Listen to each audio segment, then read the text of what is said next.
lab video 4. It's going to cover the sim media and the oxidase and catalase test.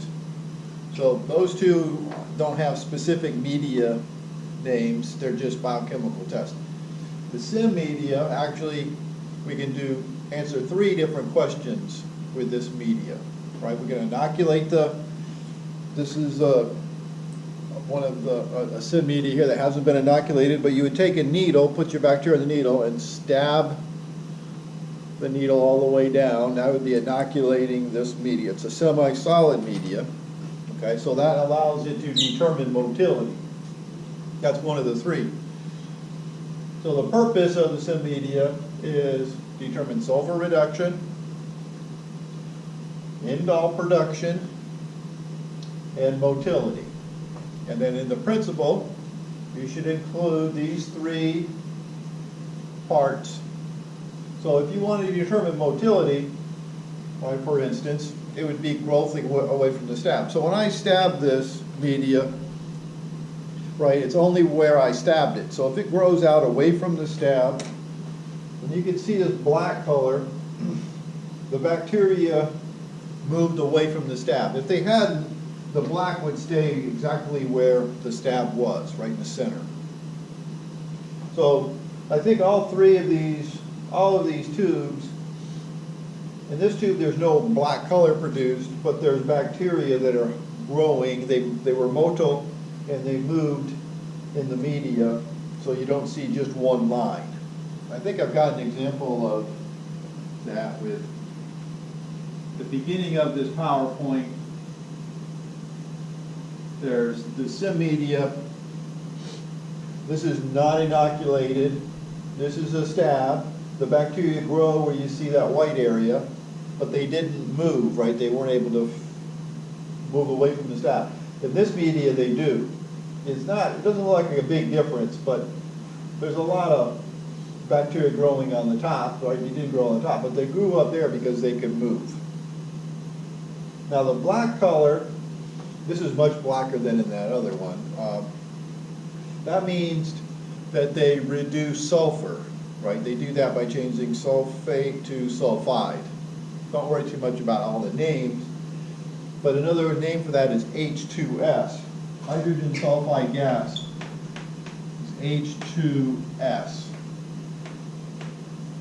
If this is produced by reducing sulfate, you get this really black color. So in this tube, it wasn't reduced. Okay, you didn't produce the gas. It's negative. This is not motile, motile. Now the third thing that this media is used for is indole production. And to make indole, you use the indole test. If the bacteria have tryptophanase, if they can produce that enzyme, they break down the tryptophan, which is in the media, and the tryptophan is converted to indole. So in order to detect indole, you add Kovacs reagent. So the bacteria would grow. After they grow, you would add the reagent. And the reagent, because this is semi-solid media, it will stay on the top of the media. If it turns red, like this color here, then they produced indole and broke down tryptophan with tryptophanase. So that's just a test, one of the 3 tests that this media can be used for. The rest of the tubes, when they added the indole or the Kovacs reagent, these aren't red. So it's a pretty good example. So that's the sim media. Pretty straightforward. We'll do that next time. So the oxidase test, there's not a specific media that's used for the oxidase test. You just grow the bacteria on a TSA plate. We'd inoculate it like they did here. The white area is where the bacteria grow, and then the indole reagent, or not the indole, I'm sorry, the oxidase reagent was added, and where you see the blue is where the oxidase reagent was added. And so the purpose of the oxidase test is, do bacteria have oxidase activity? Oxidase is an enzyme. If they do, they're probably respiring aerobically. Okay, so you grow them on the TSA plate, add a drop of oxidase reagent.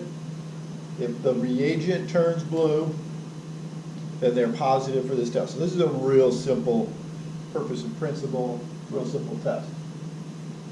So normally we would use the same TSA plate. On half of the plate we'd add oxidase reagent, and then on the other half of the plate we'd add the reagent to conduct the catalase test. So this test is done on the TSA plate just like the oxidase test is. And the purpose of this is, do bacteria break down peroxide? So if they're respiring aerobically, we learned in class, right, that they make oxygen-free radicals.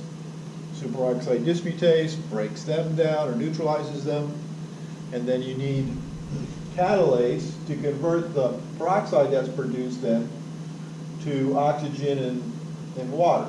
So oxidase is needed, or catalase and oxidase are needed for bacteria that respire aerobically.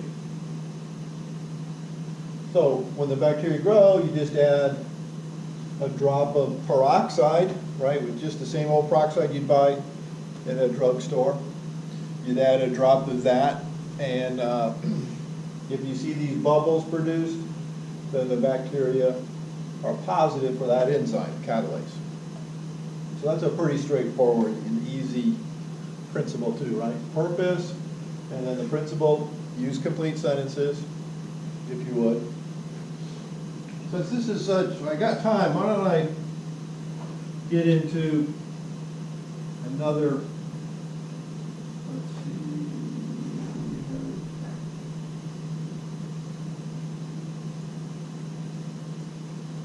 Oh, I thought I had it on here. Let's see, if we go to the website,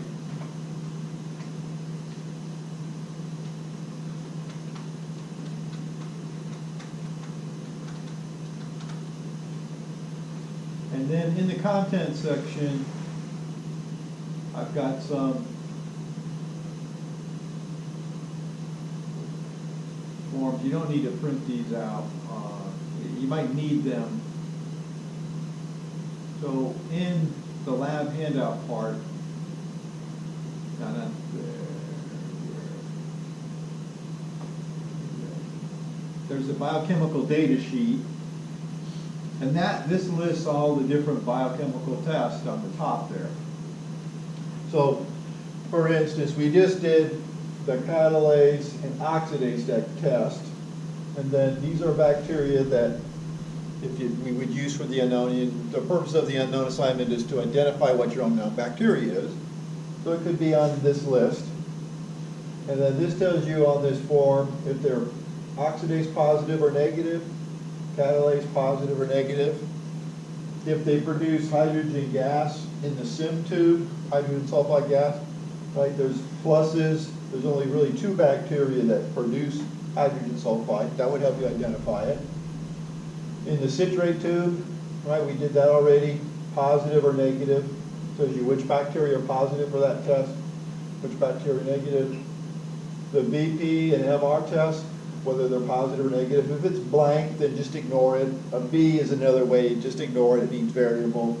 There's actually a legend at the bottom. What they stand for. When you do the gram stain, right, if they're bacillus or coccus, this would tell you. But what you normally do when you do the unknown is write down the results for all of these tests on this bottom line. Then you compare what you got with your unknown and see which one of the bacteria most closely, resemble what your unknown results were. Now, I'm not sure what we're going to be doing for the unknown lab yet, but I'll probably give you results and ask you to interpret them. We'll just wait and see. I'll probably make a video for that. Okay, so that's it for this week.